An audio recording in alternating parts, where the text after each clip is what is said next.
Om Swastiastu. Selamat pagi adik-adik semua. Semoga semua adik-adik dalam keadaan sehat. Begitu juga dengan keluarga dan orang-orang yang dicintai. Jadi pada kondisi saat ini tentu semua orang saat ini harus benar-benar bisa memberikan perhatian khusus terhadap kesehatan masing-masing. Apalagi kalau misalnya kita memiliki anggota keluarga yang sudah memasuki lansia. Mungkin adik-adik masih ingat terkait dengan konsep lansia, siapa yang dimaksud dengan lansia tersebut. Ya, barangkali itu sudah jelas sekali seperti apa yang kita saksikan di gambar slide saya ini. Jadi ini ada orang-orang di mana mereka sudah memiliki fisik yang sudah renta. Cara berjalannya sudah bungkuk, kemudian ada yang pakai kursi roda, mungkin karena memang ada masalah di fisik, kemudian penampilan jadi rambut sudah memutih, mungkin gigi, kulit keriput, dan lain sebagainya. Itu adalah salah satu ciri berkaitan dengan lansia. Nah, barangkali kenapa kita fokus saat ini membahas terkait dengan lansia? Karena kita ketahui bahwa lansia itu memang merupakan kelompok usia yang sangat rentan. Dalam artian rentan terhadap terkena berbagai macam masalah kesehatan, baik itu secara fisik maupun secara psikis. Sehingga perlu untuk bisa kita berikan pelayanan kesehatan yang optimal untuk meningkatkan derajat kesehatan lansia tersebut. Nah, di Indonesia apa yang bisa dilakukan? Tentu membuat suatu regulasi terkait dengan bagaimana tatanan pelayanan kesehatan khususnya bagi orang-orang lansia tersebut. Tentu kita akan bisa melihat kenapa lansia ini menjadi suatu titik fokus untuk bisa diberikan pelayanan kesehatan yang optimal. Nah, seperti yang saya sampaikan tadi, lansia adalah kelompok umur yang sangat rentan, yang memiliki angka morbiditas maupun mortalitas. Dalam artian, jadi angka kesakitan maupun angka kematian bagi lansia itu sangat tinggi keberadaannya saat ini. Nah, di samping itu, lansia juga disebutkan sebagai suatu kelompok yang sangat membutuhkan daripada akses terhadap pelayanan kesehatan.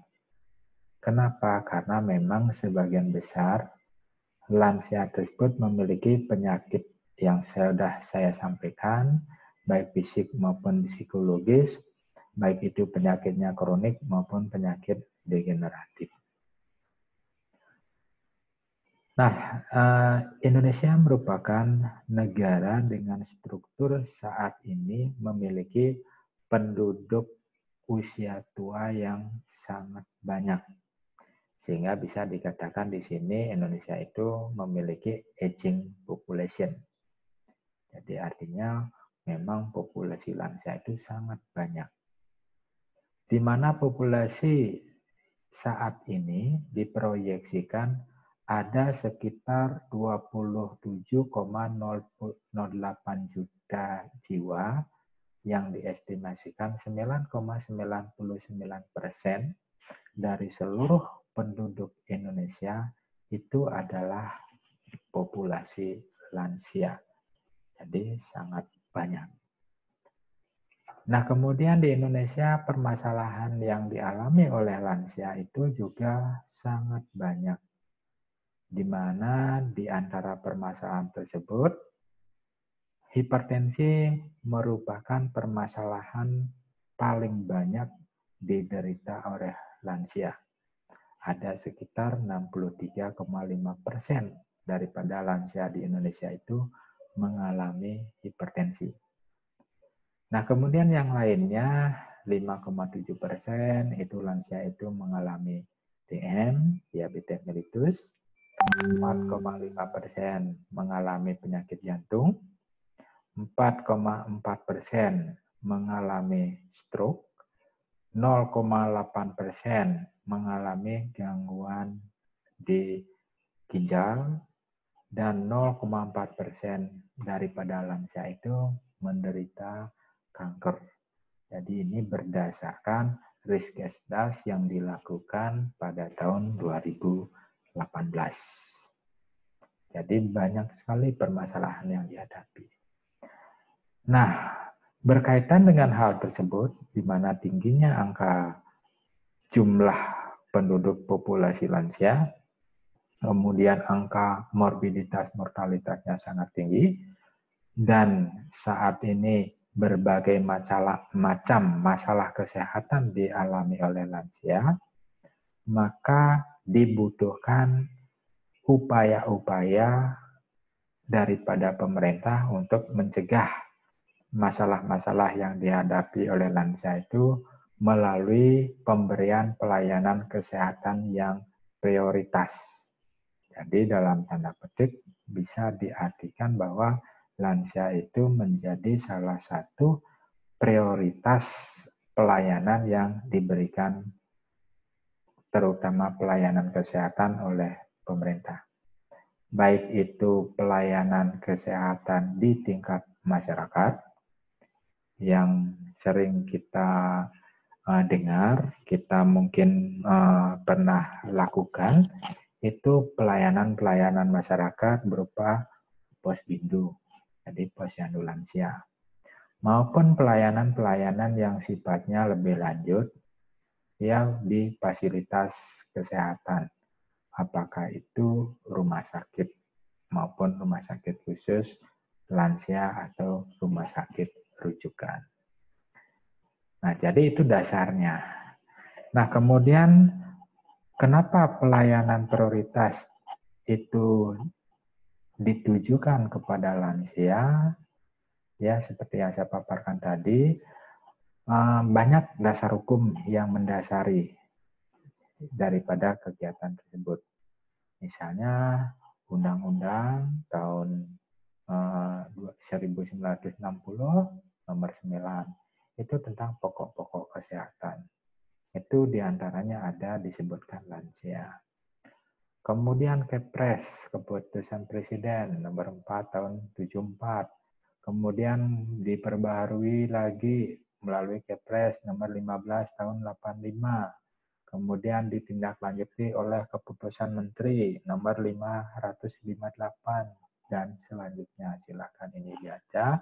Jadi banyak sekali dasar hukum yang bisa kita pakai acuan, pemerintah menggunakan pedoman untuk memberikan pelayanan-pelayanan yang lebih baik kepada lansia.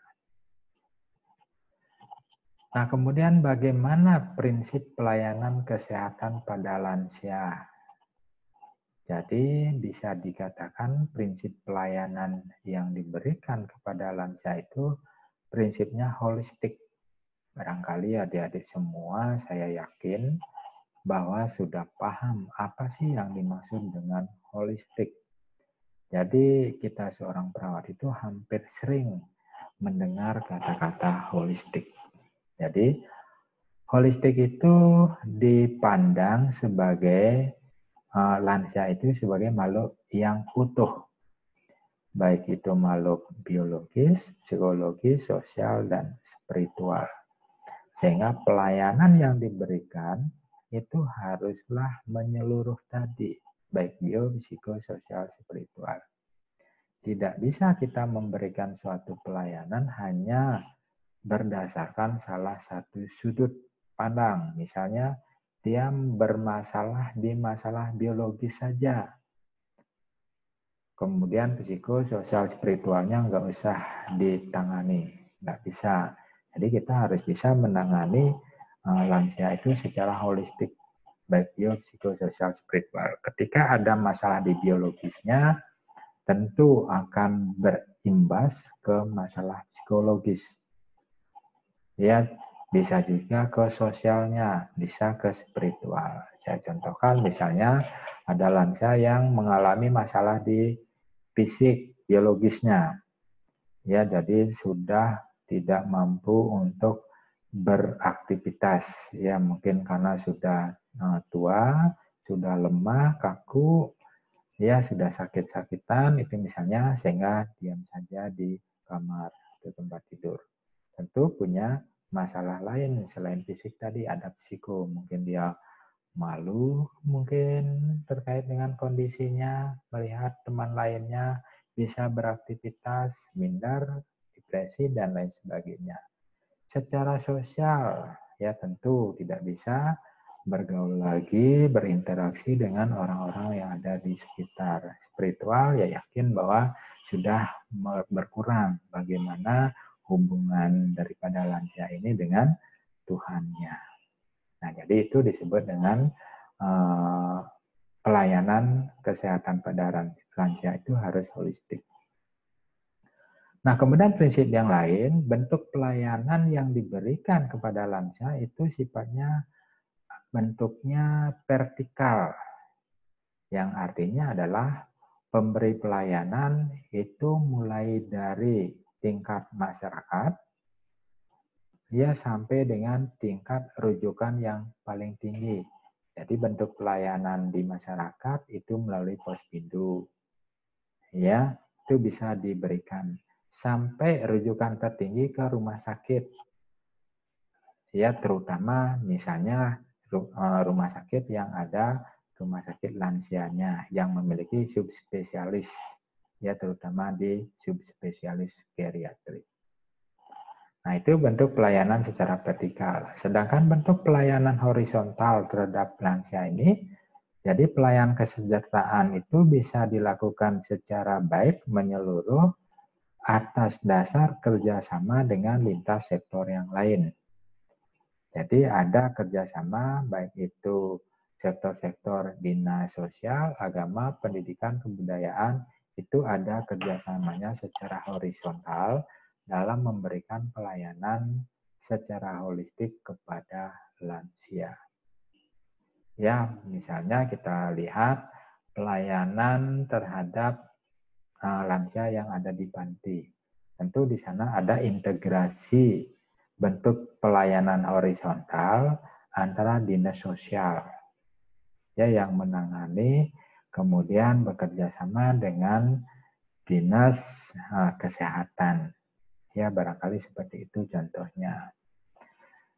Nah, kemudian prinsip-prinsip berikutnya di dalam memberikan pelayanan kesehatan pada lansia itu harus mencakup upaya-upaya baik itu promotif, preventif, kuratif maupun rehabilitatif. Jadi nanti bisa kita lihat apa bentuk upaya-upaya yang dijalankan melalui upaya promotif. Begitu juga bentuk preventif, kuratif, maupun rehabilitatif. Nah, ini yang saya sampaikan tadi, cakup pelayanan pada lansia yang bersifat upaya promotif. Jadi ini difokuskan untuk menggairahkan daripada semangat hidup bagi para lansia agar mereka tetap dihargai dan tetap berguna baik itu pada dirinya sendiri, keluarga maupun masyarakat. Jadi ini adalah upaya promotifnya, menggairahkan semangat hidup kembali bagi lansia. Apalagi misalnya lansia-lansia tersebut sudah mulai mengalami berbagai macam kemunduran. Jadi itu harus diberikan upaya promotif agar mereka semangat hidup. Nah, apa bentuk upaya-upaya secara promotif yang bisa dilakukan terhadap lansia? Misalnya memberikan suatu health education. Jadi memberikan penyuluhan. Ya, terutama hal-hal yang penting untuk bisa menunjang program pembinaan kesehatan bagi lansia tersebut. Jadi intinya memberikan edukasi. Nah, kemudian penyuluhan tentang penggunaan berbagai alat bantu pun itu sangat penting untuk bisa kita berikan. Ya, jadi karena kita tahu misalnya lansia itu sudah mengalami penurunan penglihatan. Berarti kita bisa memberikan penyuluhan bagaimana menggunakan alat bantu melihat tadi, misalnya kacamata atau indera yang lain. Jadi alat bantu pendengaran, ya, dan yang lainnya. Sehingga ketika mereka itu sudah mampu melakukan memahami dan menyelenggarakan kegiatan-kegiatan penyuluhan tersebut, sehingga dia mampu melakukan apa yang dianjurkan tadi, sehingga dia bisa menggunakan kacamata, menggunakan alat bantu dengar, sehingga lansia itu merasa ya berguna, sehingga bisa memberikan karya-karya yang baik, sehingga lansia juga akan merasa dihargai, merasa berguna, sehingga dia bisa ingin sehat terus, ingin meneruskan hidupnya kembali. Kemudian kegiatan yang lain, penyuluhan untuk pencegahan terhadap kemungkinan terhadap terjadinya kecelakaan. Ya, apa yang bisa dilakukan di dalam upaya-upaya promotif agar kecelakaan tidak terjadi. Kemudian pembinaan mental dalam meningkatkan ketakwaan terhadap keyakinan Tuhan Yang Maha Esa, membina keterampilan agar lansia itu bisa mengembangkan kegemaran maupun hobi-hobinya secara teratur sesuai dengan kemampuan-kemampuan daripada lansia itu sendiri. Kemudian meningkatkan kegiatan sosial di masyarakat atau mengadakan kelompok-kelompok sosial.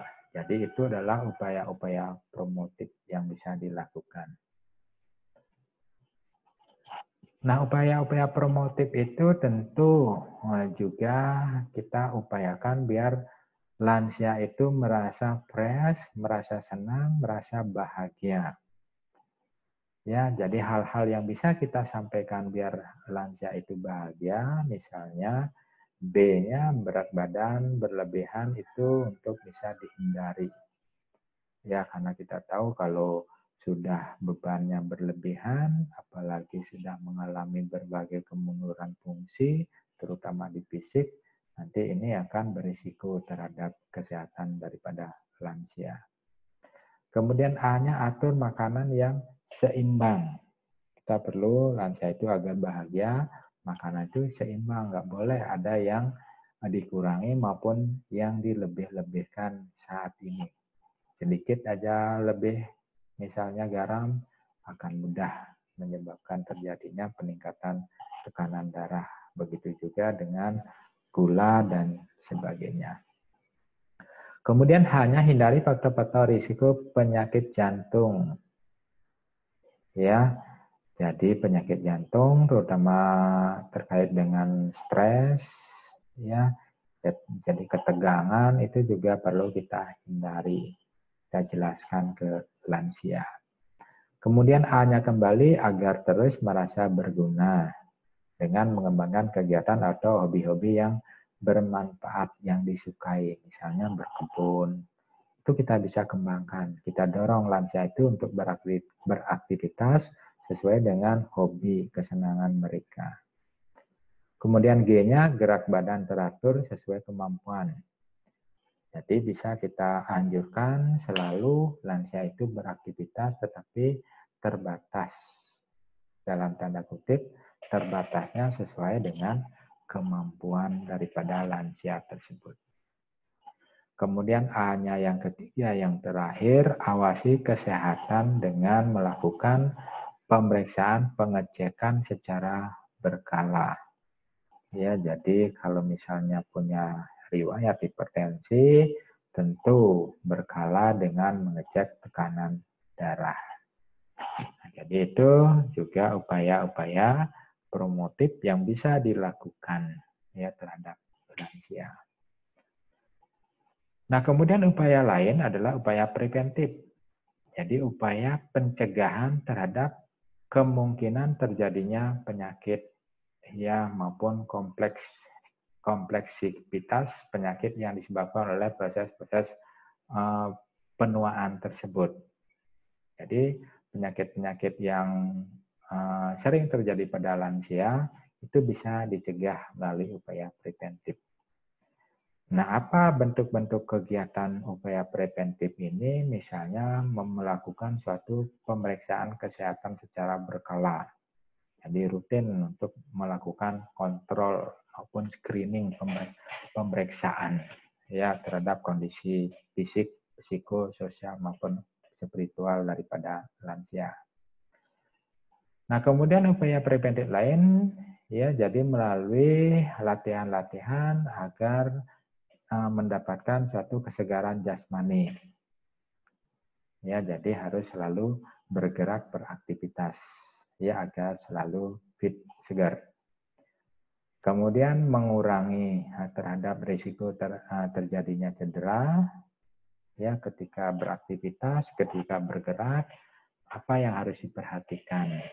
Ya, mungkin lantainya, mungkin pandangan terkait dengan mata kabur, pencahayaan, lantai, kemudian undak, ya tangga dan lain sebagainya.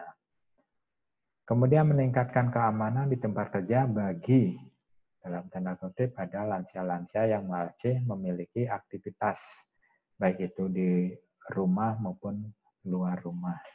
Ya ketika bekerja, nah disinilah keamanan tempat kerja perlu kita tingkatkan untuk upaya preventifnya. Kemudian meningkatkan perlindungan dari kualitas udara yang kurang baik, kurang sehat, meningkatkan keamanan, penanganan makanan dan obat-obatan, meningkatkan perhatian terhadap kebutuhan gigi dan mulut pada lansia, ya tentu karena di sini sudah mengalami ompong dan lain sebagainya. Latihan fisik ya agar menambah segar kebugaran, menghindari kebiasaan yang tidak baik, misalnya merokok, minum minuman alkohol, ya berlebihan minum kopi, kelelahan fisik maupun mental.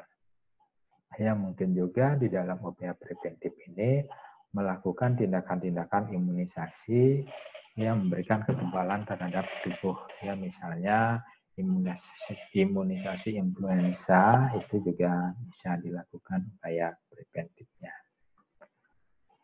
Nah, kemudian bagaimana dengan upaya kuratif? Ya, tentu di sini memberikan pengobatan terhadap masalah yang dihadapi oleh lansia. Ya, misalnya ketika lansia itu mengalami masalah-masalah penyakit, baik itu DM, hipertensi, ginjal, dan lain sebagainya, nah itu diberikan pengobatan agar bisa mengontrol kondisi-kondisi tekanan darahnya, gulanya, maupun keseimbangan cairan di dalam tubuh daripada lansia. Nah, kemudian yang terakhir upaya rehabilitatif. Jadi upaya mengembalikan daripada fungsi organ tubuh lansia yang telah mengalami suatu penurunan sehingga kembali lagi ke fungsi sebelumnya. Yang tadinya misalnya nggak bisa jalan, diharapkan setelah sakit, setelah ada pemulihan, setelah ada dilakukan rehab, itu kembali bisa melakukan aktivitas. Jadi ini upaya rehabilitatif. Nah, bentuk kegiatannya memberikan informasi, pengetahuan, dan pelayanan tentang bagaimana penggunaan alat bantu. Ya, agar lansia itu dapat memberikan karya dan tetap merasa berguna. Ya, jadi setelah dia sakit, kembali dilatih menggunakan alat-alat yang pernah dia pakai sehingga merasa berguna kembali. Ya, secara itu bagian dari rehab. Kemudian mengembalikan kepercayaan pada diri sendiri, memperkuat daripada mental lansia, pembinaan lansia dalam pemenuhan kebutuhan pribadi, aktivitas ya di dalam maupun di luar rumah ya sehingga merasa diperhatikan, merasa dihargai, dihormati kembali. Kemudian memberikan nasihat bagaimana cara hidup yang sesuai dengan masalah-masalah yang dihadapi atau penyakit yang diderita saat ini. Ya tentu ketika misalnya ada masalah jantung, tentu untuk bisa mengurangi aktivitas yang berlebihan. Itu contohnya, ya memberikan nasihat terkait dengan cara hidup sesuai dengan kemampuan atau penyakit yang diderita. Ya tentu rehab yang lain, tentu ketika ada masalah fisik, melakukan perawatan secara fisioterapi. Jadi ini upaya-upaya yang bisa dilakukan di dalam perawatan lansia. Nah, di dalam memberikan pelayanan kesehatan lansia melalui upaya-upaya promotif, preventif, kuratif, rehabilitatif, tentu tidak boleh melanggar prinsip ya upaya kesehatan tersebut. Jadi prinsipnya harus pelayanan itu sifatnya berkesinambungan dan paripurna. Jadi itu harus selalu dilakukan terus-menerus secara siklus dan secara lengkap. Baik itu upaya promotif, preventif, kuratif, dan rehabilitatif. Yang mana yang dialami sesuai dengan kondisi pasien. Apakah promotif saja meningkatkannya, ataukah dicegah terhadap masalahnya, atau mungkin lansia karena sudah sakit diberikan pengobatan, atau sudah melakukan pengobatan dikembalikan ke fungsi semula, dilakukan rehabilitasi. Nah, kemudian berikutnya prinsip yang lain adalah bermutu. Pelayanan itu harus bermutu, aman, dan sesuai kebutuhan lansia. Jadi pelayanan itu harus benar-benar pelayanan yang prima, ya, aman dan sesuai kebutuhan. Kemudian prinsip itu pelayanannya harus adil dan merata, ya, jadi tidak memandang bagaimana terkait dengan sosial ekonomi, ya, jadi meskipun dia kaya atau miskin sama diberikan pelayanan yang sejajar. Kemudian tidak diskriminasi, ya hampir mirip dengan adil, ya jadi tidak membeda-bedakan, ya daripada lansia. Kemudian tentu harus bisa terjangkau. Nah itu prinsipnya. Nah kemudian bagaimana bentuk pelayanan kesehatan lansia tersebut yang dilakukan di Indonesia?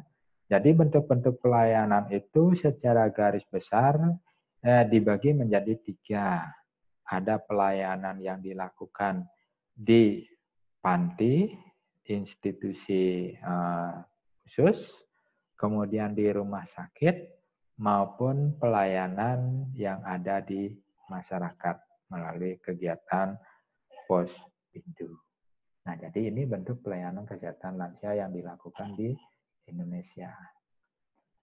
Nah, barangkali nanti akan lebih lanjut dijelaskan terkait dengan pelayanan di panti atau PSTW. Apa itu panti? Ya, jadi yang sering dikenal dengan jompo atau PSTW. Jadi panti itulah tempat merawat dan menampung lansia, di mana tempat tinggal yang dirancang khusus untuk lansia yang di dalamnya disediakan fasilitas yang lengkap yang dibutuhkan oleh lansia.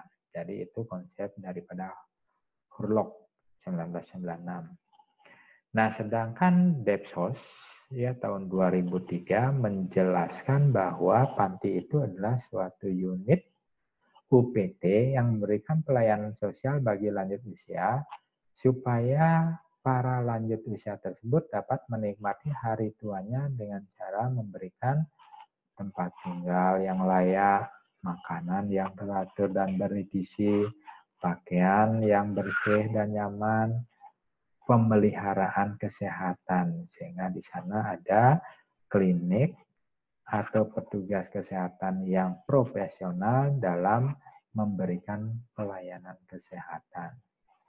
Atau di sini pengisian waktu luang untuk bisa berrekreasi. Jadi panti juga merupakan satu tempat dalam melakukan bimbingan sosial, mental, serta agama. Nah, jadi itu definisi panti dari Depsos 2003. Nah, kemudian pelayanan yang dilakukan di rumah sakit. Ya, tentu di sini rumah sakit yang lebih spesifik atau lebih khusus menangani masalah lansia atau rumah sakit geriatri. Jadi rumah sakit ini adalah pelayanan kesehatan yang diberikan kepada lansia yang ada di masyarakat yang berbasis rumah sakit. Sehingga di sini ada rumah sakit khusus lansia. Jadi rumah sakit ini membina lansia baik itu secara langsung maupun tidak langsung melalui pembinaan yang pertama di tingkat dasar dilakukan oleh puskesmas. Kemudian setelah dilakukan pembinaan tingkat dasar oleh puskesmas, selanjutnya kalau tidak bisa ditangani dengan baik akibat dari SDM, fasilitas, dan lain sebagainya, sehingga selanjutnya masalah lansia itu dirujuk ya ke pelayanan yang lebih profesional, yang lebih lengkap, yaitu ada di rumah sakit. Ya, jadi rumah sakit kalau ada khusus lansia. Nah, kemudian yang terakhir, pelayanan atau bentuk pelayanan terhadap lansia yang dilakukan di masyarakat di Indonesia bisa berbentuk pelayanan di masyarakat melalui kegiatan Posbindu. Barangkali adik-adik sudah sering mendengar kata-kata Posbindu. Ya, nanti pun sesuai dengan RPS itu akan dijelaskan lebih spesifik. Saat ini saya hanya menjelaskan hanya bagian dasarnya saja terkait dengan bagian ketiga daripada pelayanan kesehatan untuk lansia yang dilakukan di Indonesia. Ya, yang kaitannya dengan pelayanan masyarakat. Posbindu adalah suatu wadah yang mandiri dalam pembinaan terhadap lansia untuk memudahkan lansia dalam mendapatkan pelayanan kesehatan, terutama pelayanan tingkat dasar. Ya, yang selanjutnya kalau tidak bisa dilakukan pemecahan masalah tingkat dasarnya, itu nanti bisa dilakukan rujukan. Nah, jadi itu kegiatan Posbindu. Pelayanan yang diberikan tentu pelayanannya juga secara holistik berdasarkan prinsip tadi. Ya, kemudian kegiatannya meliputi kegiatan pelayanan pemeriksaan secara fisik maupun pemeriksaan secara mental emosional. Nah, jadi itu adalah bentuk-bentuk pelayanan kesehatan yang dilakukan di Indonesia terhadap lansia, baik itu pelayanan yang bisa dilakukan ya oleh masyarakat, rumah sakit maupun di panti sosial atau panti jompo.